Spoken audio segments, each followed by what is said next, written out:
Alright, now for the first match of Group G, this is the NightEagles2 versus RHB48. This first set shall take place on Runeberg.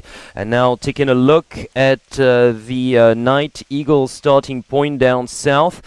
Pretty standard selection of tanks, if you ask me. Yeah, they decided to go for 5 heavy tanks, and on the opposing team, the RHB team decided to go for only 4 heavy tanks with that 1 medium.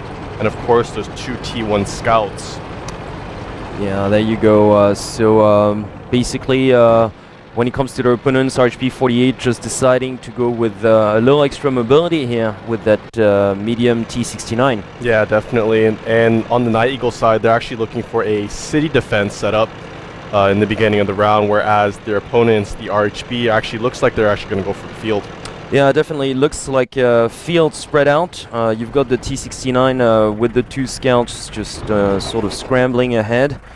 And yeah, as you said, like a really standard, very conventional defensive position here for the NightEagles2 side. They decided to just secure the inner city. Yeah. Well, the roads are converging pretty much. Yeah, and just making sure that the RHB side won't be able to push down that city. And however, if the RHB side decides to push down that city, then the NightEagles2 will be ready for them. Well, definitely. And then again, what surprises me, though, from the NightEagles side is that they're not even sending their scouts out to the field. Yeah, exactly. That's pretty surprising because, I mean, you don't want to send them as cannon fodder, but... at least, you gotta send them out. Well, at least you gotta have you out there, just in case, like, there's a flanking maneuver or whatnot, then you definitely want to have eyes on the action. Definitely. So kind of a surprising passive sort of setup here from the NightEagles2. Yeah. Oh, why aren't they sending their scouts? I'm actually quite surprised by that. Yeah, maybe they're kind of afraid for a rush, maybe. If they do send those scouts out, then they might just get sniped out. But on the RHB side, they're actually also a little bit defensive right now. They have 2 tanks, right near their base on that city edge, and they have 2 other heavy tanks on that eastern city or village area, and they're actually sending their 1 medium tank down, and their 1 scout down to that southeastern area as well. Right, but definitely it's not like you can afford to just go for a full-on push, although it seems that RHB48 is definitely doing that. But yeah, it looks like they're moving out now. Looks like they might go for a push quite soon. I think they're just waiting to see what the NightEagles are up to before they make any rash decisions. So. Well, yeah, definitely. You can't just, once again, you can't just go scrambling, guns blazing. But once again, from the NightEagles side, like, why aren't they even just trying to put their scouts on the city edge? Yeah. Still, on the cover of buildings, whatnot, but still trying to get some kind of a peek as to what's going on. Yeah. And actually, if the RHB side decides to push on that city edge, it could work out for them because the NightEagles, most of their forces are in that city area limit. So if they do decide to push on that city edge, then the NightEagles will take longer to respond to that push. Yeah, definitely. And there you go. The scout has finally peeked out. He has been spotted, so he has seen like all the and he gets taken out. Yeah. Yeah, brilliant shot that was. Courtesy of one of those heavier tanks, a KV5, drawing first blood here on the RHB side. So 1 scout down, make that 2, as a matter of fact. Yep. And the Captain Tokiyomi here and his T69 medium taking out the other T1. So now basically the NightEagles completely blind. Yeah.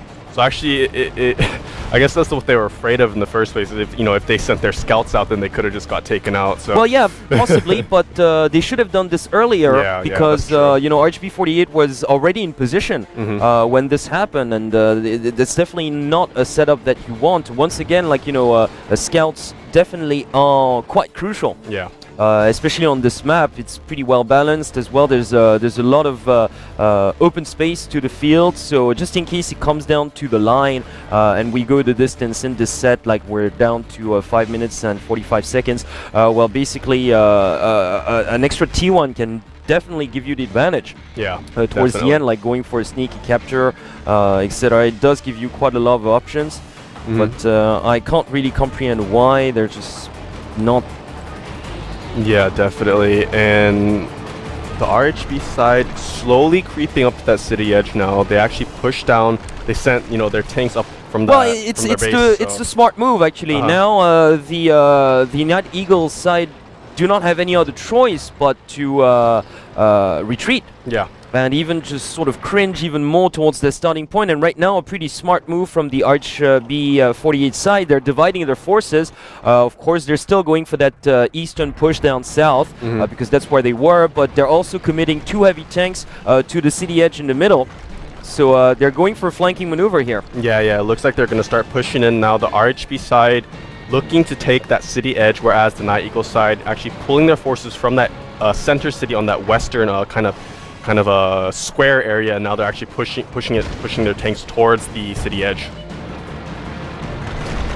And they have been spotted, so well, pretty they much, have been spotted, yes, but they clearly have the advantage right now because they actually managed to enter the city unchallenged.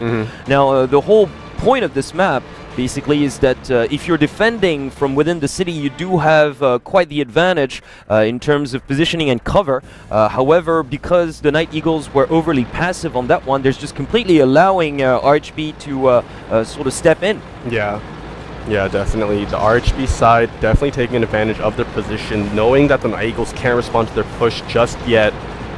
Using that cover actually greatly because, you know, actually now they're pretty much, they're actually in the city now. They're actually going for the push. And right now it looks like we're about to have our first big confrontation between the heavy tanks. Yep. Oh, I'm loving this, like really using the cover and the buildings, the ruins to great advantage here. And look at that, they're going for a flank. As we mentioned, those 2 tanks that went inside the city from the middle.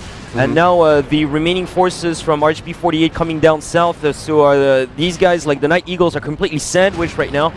It doesn't look good. It doesn't look good at all. Yeah, those 2 heavy tanks in that kind of center city area are getting completely surrounded. They're probably going to get taken out by the outnumbering RHB forces, and now the Night Eagles have to respond to this, but well, it's not looking sure good. enough, you know, a T-32 going down on the Night Eagle side, and look at that, he's completely surrounded. Right now he's just not even a sitting duck, he's like a rat. Trapped out there in, in that wee building. So that's 2 heavy, make that 3 heavy tanks down, as a matter of fact, losing an IS-3 and an MX-50 as well, so definitely not looking good. Yeah, definitely only 2 tanks remaining on the Night Eagle side. Those 2 tanks, I don't know if they can do anything because they're not going to last. I mean, it's just they're completely outgunned out there. It's just you still have only the T-69 from Captain Tokiyomi was taken out, so we've got 4 heavy tanks like strong, 2 MX-50s and 2 KV-5. Not to mention, of course, both scouts are still alive. Like make that 3 heavy tanks down, 4 heavy tanks down. Sorry, for RHB48. Definitely the Night Eagles completely crushed. Yeah, and just taking a look at the last remaining tank on the Night Eagle side, it will get taken out quite shortly, and it looks like this first set will go to RHB. Yeah, indeed. Yeah, so just taking a look at that final shot there, and it is game over.